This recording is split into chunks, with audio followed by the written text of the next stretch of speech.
There is a battle that no one sees. It is fought in silence, within the mind of every man and woman who seeks mastery over themselves.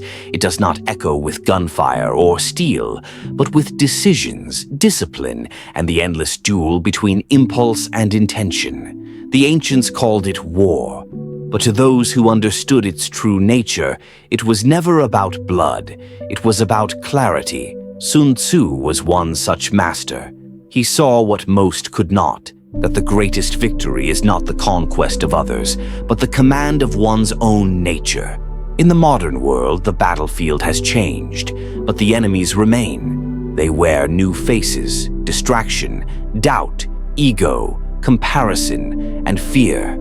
And if you do not recognize them for what they are, they will defeat you quietly, long before a sword is ever drawn. So listen closely. These are not rules of war. They are laws of survival, written in the language of clarity and patience. They are a mirror through which the mind confronts itself. This is the art of mastering your inner war. The first lesson: know yourself or be commanded by what you ignore. Before any battle, a general studies the terrain. He learns the hills, the rivers, the hidden valleys where danger might lie. The same law applies to the mind. If you do not know the landscape of your thoughts, your strengths, your triggers, your blind spots, you are fighting in the dark. To know yourself is not a slogan. It is the most dangerous form of intelligence. It demands honesty without comfort, courage without applause. It means standing before your fears and naming them, not to destroy them, but to understand them. Sun Tzu warned, "If you know neither the enemy nor yourself, you will succumb in every battle." But he also whispered a greater truth, that the enemy outside is often nothing more than the enemy within, reflected back through circumstance. Your ego will tempt you with certainty. Your fear will paralyze you with hesitation. But awareness cuts through both. The moment you see your impulses instead of becoming them, you reclaim command of your fate. This is self-knowledge, not the comfort of knowing who you are, but the discipline of learning what you are capable of becoming. The second lesson: victory without violence. The modern warrior does not fight with swords. He fights with patience, strategy, and presence. Sun Tzu called it the supreme art of war. To subdue without fighting, to persuade without force, to conquer without chaos. In life, the brute seeks control, the wise seek alignment. There is no need to shout when your actions already speak. There is no need to prove when your path already reveals strength. When you stop wrestling for dominance, you begin to see the game as it truly is. Most people are fighting phantoms, opinions, slights, projections. They bleed energy defending illusions. But the one who understands stillness, he turns conflict into opportunity. He does not react, he redirects. He bends the will of the situation until it folds into his purpose. Remember this: a battle avoided is often the battle won. Peace is not passivity, it is precision. Knowing when to advance and when to wait in silence until the moment strikes. The third lesson: momentum is born from action. Opportunities are not found, they are created. Each movement forward opens a door that was once invisible. Inaction is the enemy's greatest ally. It whispers, "Wait until the time is right." But the time is never right. The field never feels safe. Those who win are those who move before certainty arrives. Action is not just movement. It is momentum given form. It multiplies options, attracts energy, and trains your mind to respond rather than retreat. Sun Tzu wrote, "Opportunities multiply as they are seized." Modern translation: when you act with intent, the world rearranges around your direction. Every small step forward summons unseen allies, discipline, clarity, confidence. Until hesitation has no place left to hide, do not wait for motivation. Move first, and let movement create the fire you thought you lacked. The fourth lesson: deception and discipline. Sun Tzu said all warfare is based on deception. To many, this sounds manipulative, but to the wise it means control over perception. In the external world, people reveal too much. They speak before thinking, show before preparing, and wonder why they are defeated by quieter minds. Deception, in its highest form, is not about lying, it is about restraint. It is the discipline to conceal your formation until it is complete. Not every truth must be shown. Not every strength must be announced. To be unreadable is not to be false. It is to be formless, and thus untouchable. Those who master silence can see what others cannot. They understand that truth and timing are partners. Revealed too early, truth becomes weakness. Revealed with precision, it becomes power. So guard your intent. Move quietly, and let your results speak the language others can't argue with. The fifth lesson, chaos as a teacher. When chaos rises, most retreat, but the strategist leans in, for he knows that in disorder lies opportunity. The world tests us not through peace, but through pressure. It is under strain that character is exposed. When you stand firm amid confusion, when you hold still while others panic, clarity becomes your weapon. Sun Tzu wrote, "In the midst of chaos, there is also opportunity."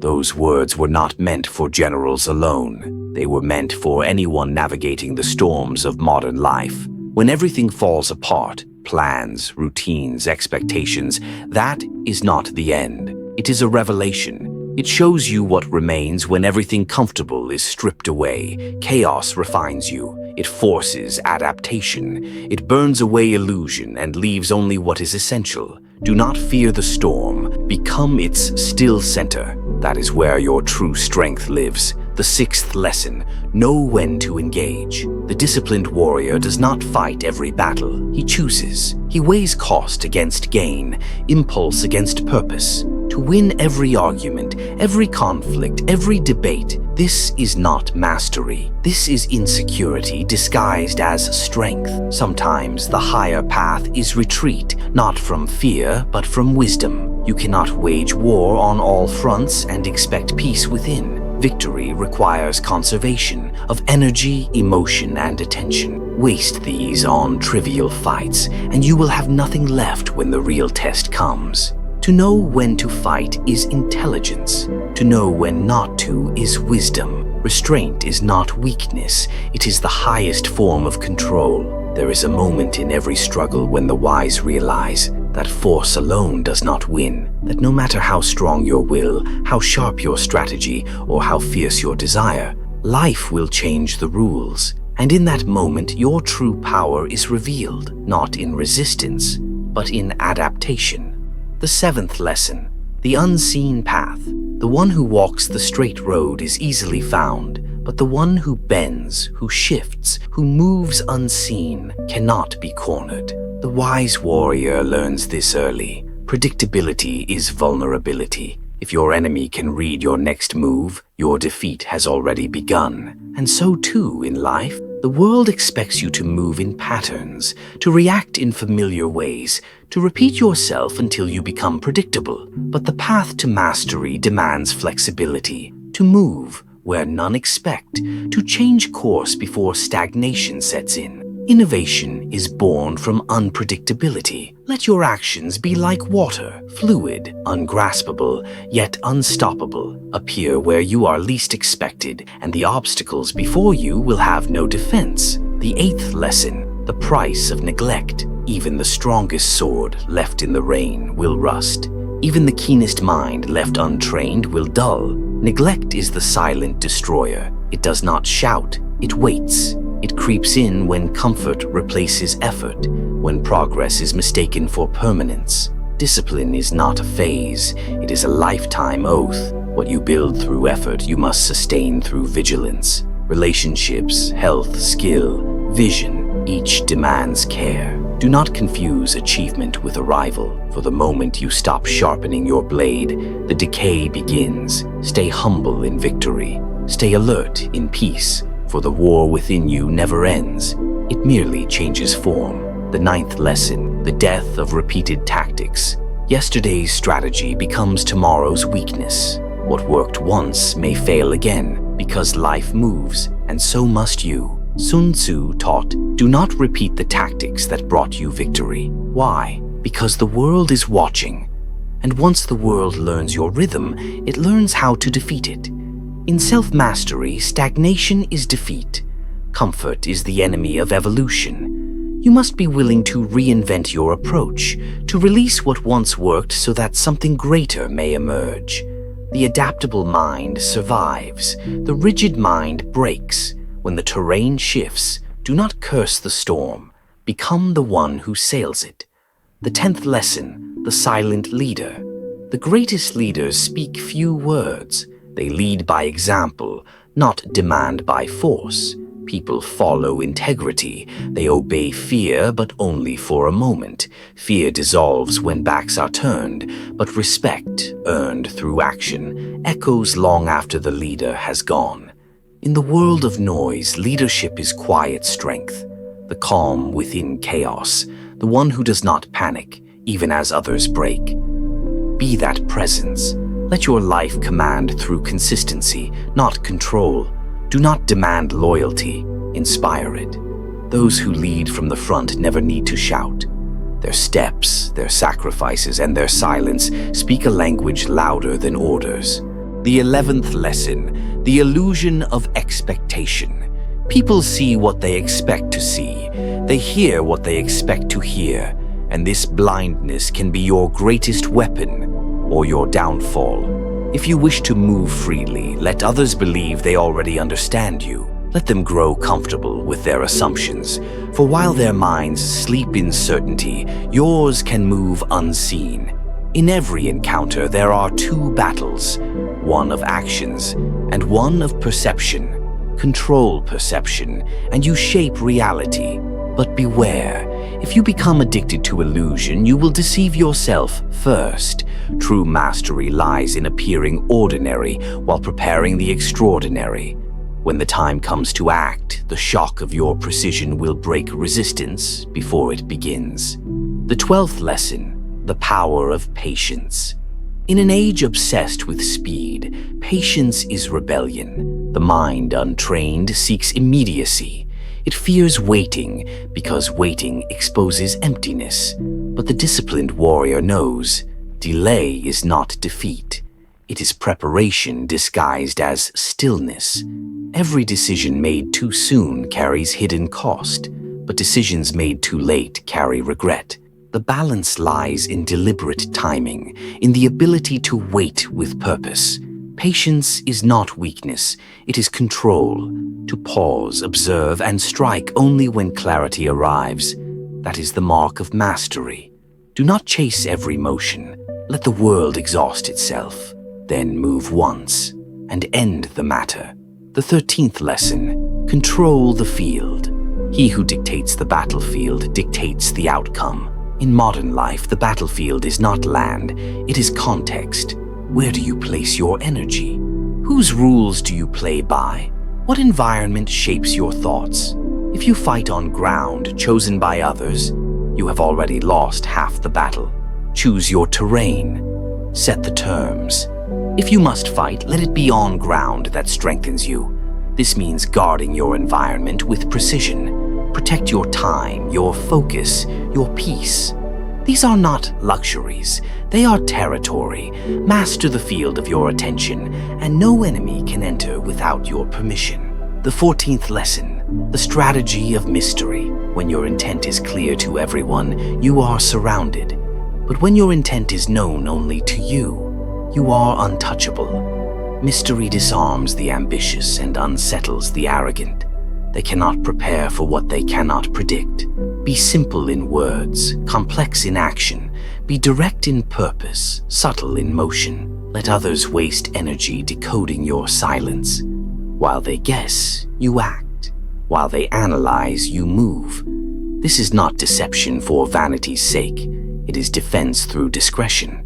Never reveal the sum of your plan until the outcome is certain. Let success appear effortless, and your silence will be mistaken for genius. The 15th lesson, the cost of conflict. Every battle, whether in business, relationships, or ambition, demands payment. Time, energy, peace, each is a coin you cannot spend twice. Before you engage, count the cost. Ask yourself, is this worth the drain of my spirit? Most wars are fought for pride, not principle. Most arguments are driven by ego, not truth. And the wise man knows, even victory can leave you empty. Win when necessary, not when tempted. Fight only when peace is no longer possible. And when you do fight, fight completely. Half-hearted conflict leads to destruction without reward. Measured resolve leads to victory without regret. The 16th lesson, the mask of strength. The world reads strength and weakness like a map. Learn to redraw it. When you are strong, appear humble. When you are uncertain, project calm. Let no one see the full weight of your hand. To feign weakness is not cowardice, it is strategy. To feign strength when tested is not arrogance, it is self-command. Perception is a weapon. Use it wisely. Those who underestimate you become careless. Those who overestimate you become hesitant. In both cases, you hold the advantage. The wise do not need to boast. Their restraint speaks volumes. There comes a point in every warrior's journey when he realizes the greatest victory is not over others, but over himself. For when the noise fades, when the applause dies, and when every enemy has been outlasted, the only battle that remains is the one within. The 17th lesson, the balance of fire and calm. Inside every disciplined man lives two forces, the fire that drives him forward, and the calm that keeps him centered. Too much fire and you burn your own path to ashes. Too much calm and you lose your edge to complacency. The art lies in balance, to know when to ignite and when to breathe. Let your ambition burn, but let your wisdom steer. Passion without control is chaos. Control without passion is lifeless. The world bows to the one who carries both, the warrior and the monk, for he strikes with precision but lives with peace. The 18th lesson, the silence of endurance. There is no growth without pain, and no greatness without endurance. The world celebrates the moment of victory, but not the silent nights of discipline that preceded it. They praise the result, but never the restraint. Endurance is quiet. It does not beg for recognition. It does not demand comfort. It simply continues. When your body says stop and your mind begins to echo with doubt, the spirit whispers, keep going.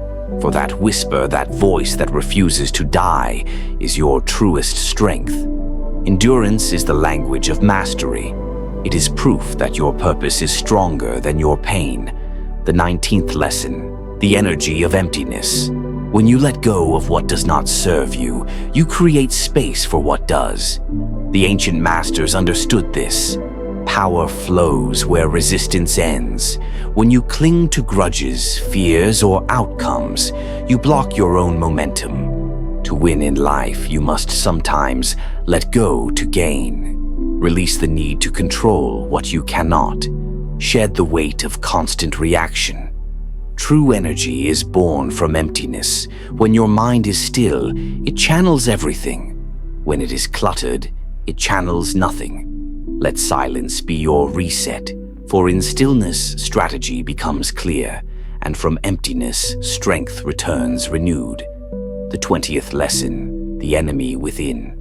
Not every enemy carries a sword. Some live inside you. Doubt, fear, pride, distraction. These are the generals of defeat. They speak softly and they wear your face. You cannot destroy them once. You must defeat them daily. For every sunrise renews the war within, the battle between who you are and who you could be. To master yourself is to fight with awareness, to resist temptation not by denial, but by understanding its source. When you study your weakness without judgment, it loses its power over you. As Sun Tzu wrote, "Know your enemy and know yourself, and you will not fear the result of 100 battles." When you know yourself completely, the enemy has nowhere to hide. The 21st lesson, The art of stillness. Every motion begins and ends in stillness. The arrow rests before it flies. The mind clears before it decides. The leader pauses before he speaks. Stillness is not the absence of action. It is the source of it.